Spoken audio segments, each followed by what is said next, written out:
नमस्कार, आप सभी का स्वागत मौसम खबर में। मैं हूं मुकुल शर्मा। आपको बताएंगे आने वाले दिनों में कैसा रहेगा मौसम का हाल और उसके साथ साथ ही चक्रवात तूफान की पूरी जानकारी आपको देंगे। लेकिन सबसे पहले नजर डालते हैं मौसम की बड़ी खबरों पर। क्या कुछ खास गतिविधि दर्ज की जाएगी अगर अलग अलग क्षेत्रों की बात की जाए। और जो पहली बड़ी खबर है उसकी अगर हम बात करें त्रिपुरा से, जहां 13 से 14 मई के बीच भारी बारिश की संभावना जताई गई है। चक्रवाती तूफान की वजह से बारिश होगी और इसके साथ साथ मिजोरम की भी अगर बात करें तो अगले 2 दिन यहां भी भारी बारिश के आसार बनते हुए नजर आ रहे हैं चक्रवाती तूफान के कारण ही। वहीं अगर खासतौर से गुजरात की हम बात करें तो यहां पे गर्म हवाएं चलने का अनुमान जताया गया है भारत मौसम विज्ञान विभाग द्वारा। जबकि अगर बात की जाए राजधानी दिल्ली की तो 16 मई को यहां पर कहीं कहीं बादल बरस सकते हैं, यानी कुछ एक जगह बारिश की संभावना जताई गई है। इसके साथ ही राजस्थान की अगर बात करें तो 14 मई को कहीं कहीं धूल भरी आंधी के आसार बनते हुए नजर आ रहे हैं। अब आइए मौसम खबर में आगे बढ़ते हैं और बात कर लेते हैं किस तरीके से चक्रवाती तूफान की अगर बात की जाए मोखा की, जिसका जो असर है वो कहां कहां पे आ सकता है। और उस वजह से अगर खासतौर से बात की जाए जो चेतावनी जारी की गई है 13 से 14 मई तक के लिए चेतावनी जारी की गई है मछुआरों के लिए, पर्यटन के लिए भी। और क्या जानकारी है आइए जान लेते हैं इस रिपोर्ट में। दक्षिण पूर्व बंगाल की खाड़ी में बना चक्रवाती तूफान मोका लगातार आगे बढ़ रहा है। शुक्रवार को ये भीषण चक्रवाती तूफान में तब्दील हो गया, जिससे बहुत तेज हवाएं चली। ये बांग्लादेश म्यांमार तट की ओर बढ़ रहा है। ये 14 मई को दोपहर में सितवे म्यांमार के करीब कॉक्स बाजार और क्योक्प्यू के बीच दक्षिण पूर्व बांग्लादेश और उत्तर म्यांमार के तटों को पार कर लेगा। इस दौरान हवाओं की रफ्तार 160 से 175 किलोमीटर प्रति घंटा रहेगी। मौसम विभाग ने मछुआरों और नाव को बंगाल की खाड़ी और अंडमान सागर में न जाने की चेतावनी जारी की है। इस तूफान के कारण त्रिपुरा और मिजोरम में भारी बारिश की संभावना भी जताई गई है।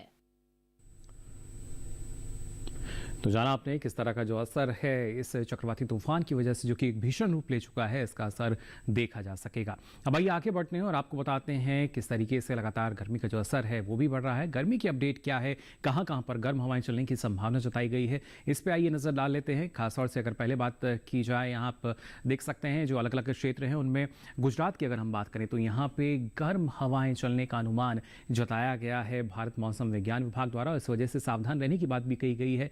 जबकि अगर हम बात करते हैं पश्चिमी राजस्थान की और साथ ही जो क्षेत्र है विदर्भ की बात की जाए, आप देख सकते हैं पश्चिमी मध्य प्रदेश, यहां भी नजर बनाए रखने की बात कही गई है। इन क्षेत्रों में भी गर्म हवाएं चल सकती हैं, इस तरह का जो अनुमान है वो जताया गया है। आगे बढ़ते हैं और नजर डालते हैं मौसम अलर्ट पर। और किस तरह का अलर्ट देखिए मौसम विभाग द्वारा जारी किया गया है, इस पर जल्दी से नजर डाल लेते हैं। इस मैप के जरिए आपको बताने की कोशिश करते हैं क्या कुछ खास गतिविधि जो है दर्ज की जा सकेगी और किस तरह की चेतावनी जारी की गई है मौसम विभाग द्वारा। सबसे पहले अगर बात की जाए, जहां जहां आप हरा रंग देख पा रहे हैं इस बात का सूचक इनमें कोई चेतावनी नहीं है, लेकिन जो नजर बनाए रखने की बात कही गई है, पीला रंग जो आप देख पा रहे हैं खासतौर से हमारे मणिपुर, मिजोरम, नागालैंड की अगर बात की जाए, त्रिपुरा की हम बात करें तो चक्रवाती तूफान की वजह से यहाँ भारी बारिश की संभावना जताई गई है। यहाँ के पश्चिम बंगाल की बात की जाए, यहाँ भी कुछ एक जगह बारिश हो सकती है। इसके अलावा जो अगर हम बात करते हैं यहाँ पर तटीय ओडिशा की, तो यहाँ भी एक इक्का दुक्का जगहों पर तटीय प्रदेश में जो बारिश की स्थिति है वो दर्ज की जाएगी। साथ ही कर्नाटका और केरल की अगर बात करें, यहाँ भी फिलहाल नजर बनाए रखने की बात कही गई, यहाँ भी इस तरह की गतिविधि दर्ज की जाएगी। तो जम्मू कश्मीर,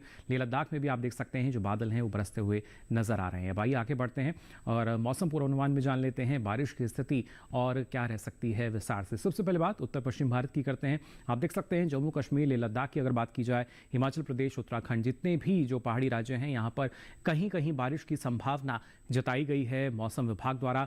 जबकि मैदानी क्षेत्रों में हम बात करें, पंजाब, हरियाणा, राजधानी दिल्ली और उत्तर प्रदेश, यहाँ फिलहाल बारिश के लिहाज से मौसम साफ बना रहेगा। लेकिन पहाड़ी क्षेत्रों में जरूर कहीं कहीं जो बारिश का अनुमान है वो जता दिया गया है मौसम विभाग द्वारा। आप देख सकते हैं जम्मू कश्मीर, लद्दाख, हिमाचल प्रदेश और उत्तराखंड। इसके साथ ही पूर्वी भारत की अगर हम बात करें और सबसे पहले उत्तर पूर्वी राज्यों की अगर बात की जाए, आप देख सकते हैं नागालैंड, मणिपुर, मिजोरम, त्रिपुरा, जहां अनेक जगह बारिश होगी चक्रवाती तूफान की वजह से। असम, मेघालय की बात की जाए तो यहां भी कई जगह बारिश होगी। अरुणाचल प्रदेश में भी कहीं कहीं बारिश का अनुमान है, तो ओडिशा में भी, जबकि गांगे पश्चिम बंगाल में भी अनेक स्थानों पर बारिश का अनुमान है। अंडमान निकोबार की अगर बात की जाए तो यहां अधिकतर जगह जगह बारिश का अनुमान जताया गया है। जबकि केरल की हम बात करें, साथ ही तटीय कर्नाटक के अलग अलग क्षेत्र, तो यहाँ भी अनेक स्थानों पर बारिश होगी। जबकि जो बाकी राज्य हैं दक्षिण भारत के, आप देख सकते हैं तमिलनाडु, पुडुचेरी, रायलसीमा, तटीय आंध्र प्रदेश, यहाँ भी कहीं कहीं बारिश का अनुमान जताया गया है, तेलंगाना को छोड़ के।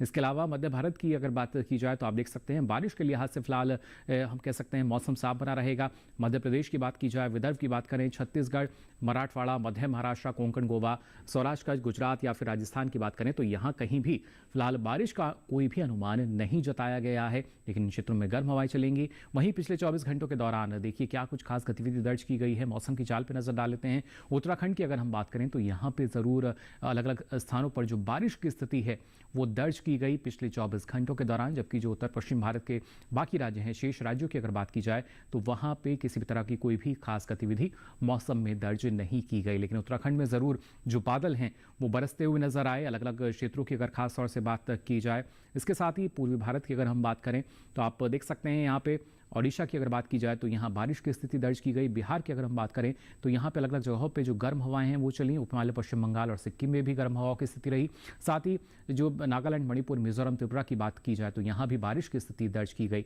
वहीं दक्षिण भारत में आप देख सकते हैं अंडमान निकोबार की हम बात करें तो यहाँ भी बारिश की स्थिति दर्ज हुई। इसके साथ साथ केरल की और तमिलनाडु में ना सिर्फ बारिश बल्कि जो तेज हवाएं हैं वो दर्ज हुई। कर्नाटक के अलग अलग क्षेत्रों में भी, आंध्र प्रदेश में भी तेज हवाओं के साथ बारिश दर्ज की गई। तो तेलंगाना में भी बादल बरसते हुए नजर आए हैं पिछले 24 घंटों के दौरान।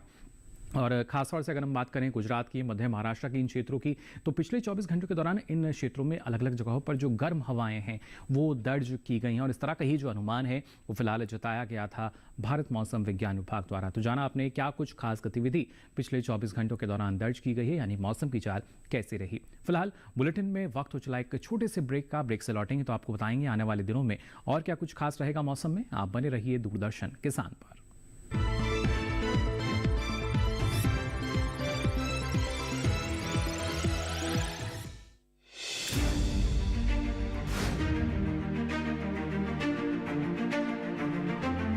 फसलों के भाव से लेकर उनकी आवक तक, पैदावार से लेकर बुआई के क्षेत्रफल तक, आयात से लेकर निर्यात तक, घरेलू से लेकर वैश्विक बाजार तक, मंडियों की सही और ताजा जानकारी पाएं। विशेषज्ञों की राय का लाभ उठाएं। देखिए मंडी खबर सोमवार से शनिवार शाम 5 बजे सिर्फ दूरदर्शन किसान पर।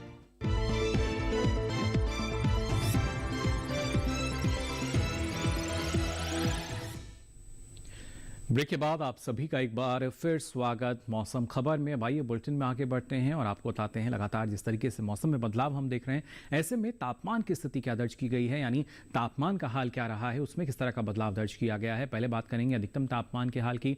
तो आप देख सकते हैं यहाँ पर ना सिर्फ बिहार की हम बात करें, उप हिमालय, पश्चिम बंगाल, सिक्किम, असम, मेघालय, जहाँ अधिकतम तापमान में इजाफा दर्ज किया गया है। करीब 3 से 5 डिग्री सेल्सियस का जो इजाफा है इन क्षेत्रों में अलग अलग स्थानों पर दर्ज हुआ है अधिकतम तापमान में सामान्य तापमान के मुकाबले। अंडमान निकोबार की हालांकि अगर बात की जाए तो आप देख सकते हैं 3 से 5 डिग्री सेल्सियस की गिरावट अधिकतम तापमान में यहां दर्ज की गई है। लगातार बारिश की स्थिति बनी रही, उस वजह से अधिकतम तापमान में गिरावट यहां देखने को मिली। जबकि अगर हम बात करते हैं सौराष्ट्र कच्छ की तो आप देख सकते हैं अधिकतम तापमान यहां 5 डिग्री सेल्सियस अधिक दर्ज किया गया है सामान्य तापमान के मुकाबले। और जो आसपास के क्षेत्र हैं उनमें गर्म हवाओं की स्थिति भी पिछले 24 घंटों के दौरान दर्ज की गई थी। वहीं अगर नजर डालें खासतौर से मध्य महाराष्ट्र, गुजरात, पश्चिम मध्य प्रदेश पर, तो इन क्षेत्रों में भी गर्म हवाएं दर्ज की गई थी, जिस वजह से अधिकतम तापमान में इजाफा दर्ज किया गया है। करीब 3 से 5 डिग्री सेल्सियस का इजाफा जो है अधिकतम तापमान की स्थिति में इन क्षेत्रों में भी दर्ज हुआ है सामान्य तापमान के मुकाबले। और वहीं अगर सबसे अधिक तापमान की बात की जाए मध्य महाराष्ट्र के जलगांव में दर्ज हुआ 44.8 डिग्री सेल्सियस तक तापमान पहुंच चुका है अधिकतम तापमान। अब बात कर लेते हैं न्यूनतम तापमान के हाल की, किस तरह का बदलाव इसमें आया है। हरियाणा और राजधानी दिल्ली के कुछ एक क्षेत्र और पूर्वी उत्तर प्रदेश की अगर बात की जाए तो न्यूनतम तापमान में गिरावट दर्ज की गई 5 डिग्री डिग्री सेल्सियस की कमी यहाँ पे न्यूनतम तापमान में दर्ज की गई है पिछले 24 घंटों के दौरान। वहीं अगर बात की जाए खासतौर से पंजाब, चंडीगढ़, इन क्षेत्रों में करीब 3 से 5 डिग्री सेल्सियस की जो कमी है वो न्यूनतम तापमान की स्थिति में दर्ज की गई है पिछले 24 घंटों के दौरान सामान्य तापमान के मुकाबले, यानी गिरावट का जो दौर है वो भी देखा जा रहा है न्यूनतम तापमान में। और वहीं पूर्वी राजस्थान में भी आप देख सकते हैं करीब 3 से 5 डिग्री सेल्सियस की एक गिरावट जो है, कमी जो है यहाँ भी दर्ज की गई है न्यूनतम तापमान में। वहीं अगर बात करें खासतौर से असम, मेघालय, नागालैंड, मणिपुर, मिजोरम, त्रिपुरा की और साथ ही गांगे पश्चिम बंगाल, जहां जो गर्म हवाओं की स्थिति बनी रही थी, 1 से 3 डिग्री सेल्सियस का इजाफा यहां पे न्यूनतम तापमान की स्थिति में दर्ज किया गया है सामान्य तापमान के मुकाबले पिछले 24 घंटों के दौरान। अब आइए नजर डाल लेते हैं किस तरीके से तेलंगाना की अगर बात की जाए तो यहाँ करीब 5 डिग्री सेल्सियस की जो कमी है वो न्यूनतम तापमान में दर्ज की गई है पिछले 24 घंटों के दौरान सामान्य तापमान के मुकाबले, यानी गिरावट की स्थिति यहाँ भी दर्ज हुई न्यूनतम तापमान में। जबकि कोंकण, गोवा के अलग अलग क्षेत्रों की बात की जाए तो करीब 1 से 3 डिग्री सेल्सियस का इजाफा हमने देखा है यहाँ पर अलग अलग क्षेत्रों में न्यूनतम तापमान में सामान्य तापमान के मुकाबले। और वहीं अगर हम बात करते हैं पूर्वी मध्य प्रदेश और विदर्भ की तो आप देख सकते हैं न्यूनतम तापमान यहाँ 5 डिग्री सेल्सियस कम दर्ज किया गया है सामान्य के मुकाबले। एक गिरावट जो है वो यहाँ न्यूनतम तापमान में दर्ज की गई है। जबकि सौराष्ट्र कच्छ की अगर बात की जाए तो यहाँ करीब 3 से 5 डिग्री सेल्सियस की जो कमी है न्यूनतम तापमान में दर्ज हुई है सामान्य तापमान के मुकाबले पिछले 24 घंटों के दौरान। और इसके साथ ही सबसे कम तापमान आप देख सकते हैं पूर्वी मध्य प्रदेश के मलाजखंड में दर्ज हुआ 15.4 डिग्री सेल्सियस न्यूनतम तापमान यहाँ पे दर्ज किया गया। तो जाना आपने अधिकतम और न्यूनतम तापमान में किस तरह का जो बदलाव है वो फिलहाल दर्ज किया गया है। लेकिन देश के प्रमुख शहरों की अगर बात की जाए वहाँ पर अधिकतम और न्यूनतम तापमान की स्थिति क्या रही, आइए इस पर भी डालते हैं नजर।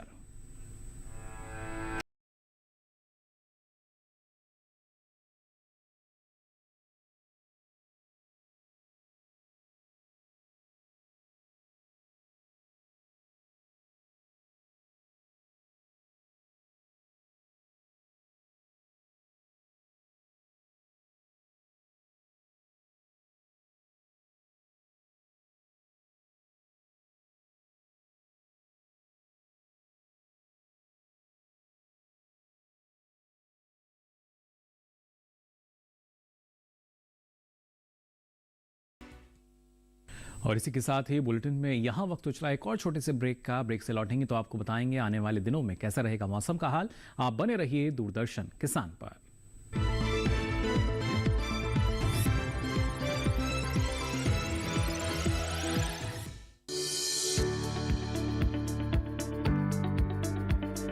कृषि और पशुपालन है एक दूसरे के पूरक। घर आंगन से लेकर व्यावसायिक फार्म तक, मुर्गी पालन से लेकर रेगिस्तान के जहाज तक, बीमारियों से अब पशुपालक ना हो परेशान। विशेषज्ञ करेंगे आपकी समस्या का समाधान। जुड़िए हमसे, पूछिए अपने सवाल। ईमेल के जरिए भी आप हमारे साथ जुड़ सकते हैं। हमारी ईमेल आईडी है ddkisanapc@gmail.com। हमारे टोल फ्री नंबर हैं 1800-113060 और 1800-113061। देखिए अपना पशु चिकित्सक हर रविवार शाम 6:30 बजे दूरदर्शन किसान चैनल पर।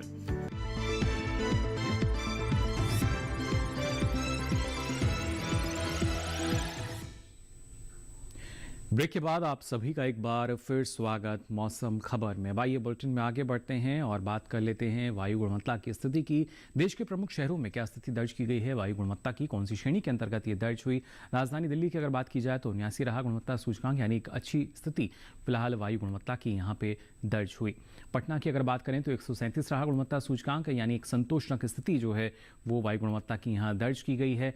पुणे की हालांकि बात की जाए तो 47 रहा गुणवत्ता सूचकांक, यानी बहुत अच्छी श्रेणी के अंतर्गत वायु गुणवत्ता यहाँ पे दर्ज हुई। जबकि हैदराबाद में आप देख सकते हैं 50 रहा गुणवत्ता सूचकांक और यहाँ भी बहुत अच्छी श्रेणी के अंतर्गत जो वायु गुणवत्ता है वो दर्ज की गई। इसके साथ ही अहमदाबाद में आप देख सकते हैं 104 रहा गुणवत्ता सूचकांक और संतोषजनक श्रेणी जो है वायु गुणवत्ता के आधार पर यहाँ दर्ज हुई है।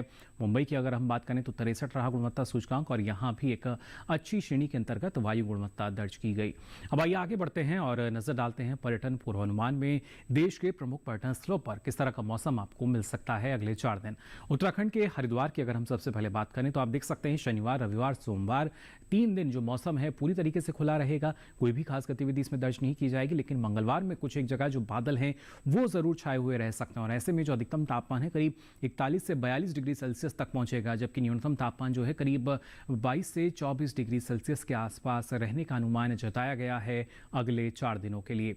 वहीं हिमाचल प्रदेश के मनाली की अगर बात की जाए तो देखिए शनिवार में जो मौसम है वो साफ नजर आ रहा है, पर्यटन के लिहाज से बेहतर स्थिति। लेकिन रविवार सोमवार में आप देख सकते हैं बारिश का अनुमान यहां के लिए जताया गया है मौसम विभाग द्वारा, जबकि मंगलवार में भी कुछ एक जगह जो बादल हैं वो छाए हुए नजर आ रहे हैं और ऐसे में अधिकतम तापमान जो है करीब 19 से 23 डिग्री सेल्सियस के बीच में रहेगा, तो न्यूनतम तापमान करीब 6 से 8 डिग्री सेल्सियस के आसपास दर्ज किया जाएगा अगले 4 दिनों के लिए। उत्तर प्रदेश के प्रयागराज की अगर हम बात करें तो आप देख सकते हैं शनिवार से लेकर मंगलवार तक मौसम पूरी तरीके से खुला रहेगा, कोई भी खास गतिविधि इसमें दर्ज नहीं की जाएगी। लेकिन अधिकतम तापमान जो है करीब 43 से 44 डिग्री सेल्सियस तक पहुंचेगा अगले 4 दिनों के दौरान, तो इसलिए थोड़ा सा सतर्क रहें, सावधान रहें। और ऐसे में जो न्यूनतम तापमान है वो भी करीब 24 से 25 डिग्री सेल्सियस के आसपास दर्ज किया जाएगा अगले 4 दिनों के लिए। राजस्थान के माउंट आबू की अगर हम बात करें तो देखिए शनिवार रविवार सोमवार जो 3 दिन है पर्यटन के लिहाज से काफ़ी बेहतर स्थिति है, मौसम पूरी तरीके से साफ रहेगा। मंगलवार में कुछ एक जगह जो हम देख पा रहे हैं जो बादल की स्थिति बनी हुई है कुछ एक ही जगह होगी, हालांकि दूसरी जगहों पर मौसम साफ रहेगा और ऐसे में जो अधिकतम तापमान है करीब 33 से 37 डिग्री सेल्सियस के आसपास पहुंचेगा, तो वहीं न्यूनतम तापमान भी करीब 21 से 22 डिग्री सेल्सियस के आसपास बने रहने का अनुमान जताया गया है मौसम विभाग द्वारा। ओडिशा के पुरी की अगर हम बात करें तो देखिए शनिवार रविवार 2 दिन कुछ एक जगह यहाँ जो बादल हैं वो छाए हुए नजर आ रहे हैं, जबकि सोमवार मंगलवार में आप देख सकते हैं पूरी तरीके से मौसम जो है साफ नजर आ रहा है, कोई भी खास गतिविधि इसमें दर्ज नहीं की जाएगी। अधिकतम तापमान करीब 34 से 37 डिग्री सेल्सियस रहेगा, तो न्यूनतम तापमान करीब 28 डिग्री सेल्सियस के आसपास दर्ज किया जाएगा अगले 4 दिनों के लिए।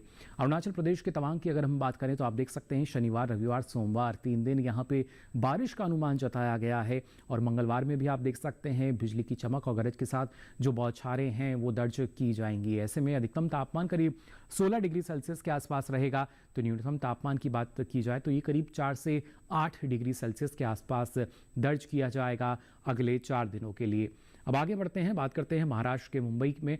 देखिए शनिवार रविवार सोमवार मंगलवार चारों ही दिन पर्यटन के लिहाज से बेहतर स्थिति है, मौसम पूरी तरीके से साफ रहेगा और ऐसे में जो अधिकतम तापमान है करीब 33 से 35 डिग्री सेल्सियस के आसपास आपको मिलेगा, जबकि न्यूनतम तापमान जो है करीब 24 से 25 डिग्री सेल्सियस के आसपास दर्ज किया जाएगा अगले 4 दिनों के लिए। तो ये तो बात हुई मुंबई के मौसम की, किस तरह का यहाँ आपको मौसम मिल सकता है अगले 4 दिन। अब बात करते हैं गोवा के पणजी की, तो यहाँ देखिए शनिवार रविवार 2 दिन कुछ एक जगह जो बादल हैं वो छाए हुए नजर आ रहे हैं, जबकि दूसरे स्थानों पर मौसम साफ रहेगा और सोमवार मंगलवार में आप देख सकते हैं मौसम पूरी तरीके से साफ है, पर्यटन के लिहाज से बेहतर स्थिति है और ऐसे में जो अधिकतम तापमान है करीब 34 से 35 डिग्री सेल्सियस रहेगा, जबकि न्यूनतम तापमान करीब 25 से 27 डिग्री सेल्सियस बने रहने का अनुमान जताया गया है मौसम विभाग द्वारा। आंध्र प्रदेश के विजयवाड़ा की अगर हम बात करें तो आप देख सकते हैं शनिवार में यहाँ बारिश की स्थिति बनते हुए नजर आ रही है, जबकि रविवार सोमवार मंगलवार में आप देख पा रहे होंगे अलग अलग स्थिति है। रविवार सोमवार में कुछ एक जगह जो बादल हैं वो जरूर छाए हुए रह सकते हैं, जबकि मंगलवार में भी आप देख सकते हैं जो स्थिति बनी हुई है और ऐसे में अधिकतम तापमान करीब 37 से 38 डिग्री सेल्सियस के आसपास दर्ज किया जाएगा, जबकि न्यूनतम तापमान जो है करीब 28 से 29 डिग्री सेल्सियस के आसपास बना रहेगा 4 दिनों के लिए। तमिलनाडु के कन्याकुमारी की अगर हम बात करें तो आप देख सकते हैं शनिवार से लेकर मंगलवार तक लगातार बारिश का जो दौर है वो जारी रह सकता है, इसलिए थोड़ा सावधान रहें, सतर्क रहें। चारों दिन बारिश का अनुमान है और ऐसे में अधिकतम तापमान करीब 33 से 34 डिग्री सेल्सियस रहेगा, तो न्यूनतम तापमान भी करीब 26 से 27 डिग्री सेल्सियस बने रहने का अनुमान जताया गया है भारत मौसम विज्ञान विभाग द्वारा। तो जान लिया आपने किस तरह का मौसम आपको मिल सकता है, खासतौर से जो हमारे पर्यटन के लिहाज से महत्वपूर्ण क्षेत्र हैं, शहर हैं, उनमें। अब आइए आगे बढ़ते हैं और आपको बताते हैं मौसम को ध्यान में रखते हुए हमारे जो किसान हैं वो फिलहाल कौन कौन से कृषि कार्य कर सकते हैं, आइए जान लेते हैं इस रिपोर्ट में। गुजरात के किसान लोबिया, ग्वार की फली, लौकी और परवल की निराई गुड़ाई कर लें, साथ ही इसकी आवश्यकता अनुसार सिंचाई करें। गुजरात में किसान रतालू के बीजों को उपचारित करके और बीजों को सुखाकर ही इसकी बुआई करें। गुजरात के किसान बैंगन को चूसक कीट से बचाने के लिए पीले स्टिकी ट्रैप लगाएं और इससे संक्रमित पौधों को खेत से उखाड़कर जला दें। यहाँ काजू की खेती कर रहे किसान काजू को टी मॉस्किटो बग से बचाने के लिए ब्यूरिया बेसियाना को पानी में मिलाकर छिड़के। गुजरात में किसान मूंग की पकी फसल की तुड़ाई कर लें। यहाँ के किसान बाजरा की आवश्यकता अनुसार सिंचाई करें। साथ ही मौसम को देखते हुए बाजरा की पकी फसल की कटाई कर लें। गुजरात में अरहर की फसल में हेलियोथिस के संक्रमण के नियंत्रण के लिए फेनलरेट का छिड़काव करें। गुजरात में धान के खेतों में किसान पानी का स्तर 5 से 7 सेंटीमीटर बनाए रखें। महाराष्ट्र के रत्नागिरी में धान की पकी फसल की कटाई कर लें। साथ ही यहाँ मूंग और आम की तुड़ाई कर लें। यहाँ मूंगफली की पकी फसल की खुदाई भी की जा सकती है। यहाँ के किसान खरीफ धान के लिए भूमि तैयार कर लें। महाराष्ट्र के नासिक में टमाटर में थ्रिप्स और सफेद मक्खी के नियंत्रण के लिए प्रोफेनोफॉस का छिड़काव करें। महाराष्ट्र के जलगांव में किसान गन्ने, सब्जियों, फलों और केला और अंगूर के बागों की आवश्यकता के अनुसार हल्की सिंचाई करें। यहाँ 16 से 18 सप्ताह पुराने गन्ने में मिट्टी चढ़ाने का काम कर लें। तो जाना आपने कौन कौन से कृषि कार्य आप कर सकते हैं। आइए आगे बढ़ते हैं और आज की फसल में आपको जानकारी देते हैं हरी धनिये की खेती के बारे में, कैसे आप इसकी अच्छे ढंग से खेती कर सकते हैं, कौन सी उन्नत किस्में हैं और किन बातों का ख्याल आपको रखना होगा इस मौसम में। जान लेते हैं सारी जानकारी इस खास रिपोर्ट में।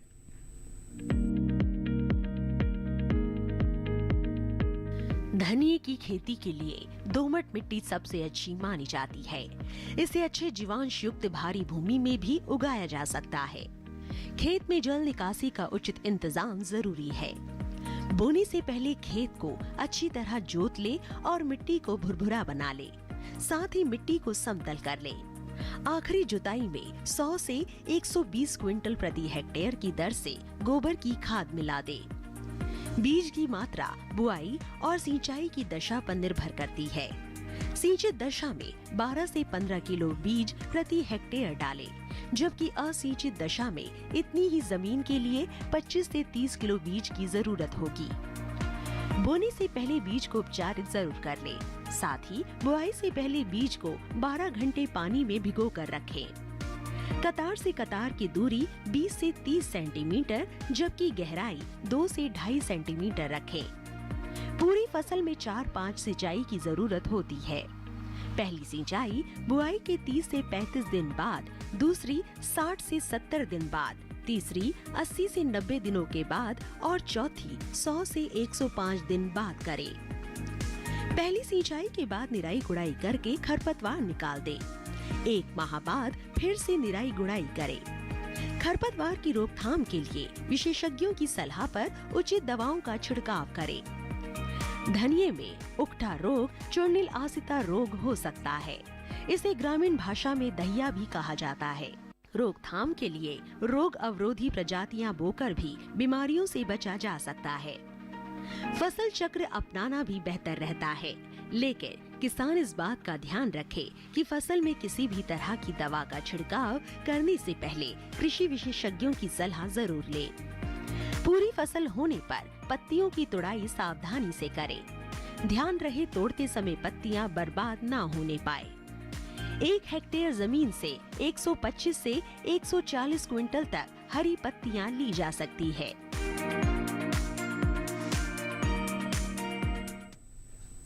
तो जाना आपने कैसे आप उन्नत ढंग से इसकी खेती कर सकते हैं इस मौसम में। और आपको बता दें ये सारी जानकारी अगर आप फिर से देखना चाहते हैं तो आपकी टीवी स्क्रीन पर जो QR कोड दिखाया जा रहा है इसे आप स्कैन करें, जिसके बाद आप पहुंचेंगे डीडी किसान के YouTube चैनल पर और यहाँ मौसम खबर के साथ ये सारी जानकारी अब आप कभी भी कहीं भी ले सकेंगे।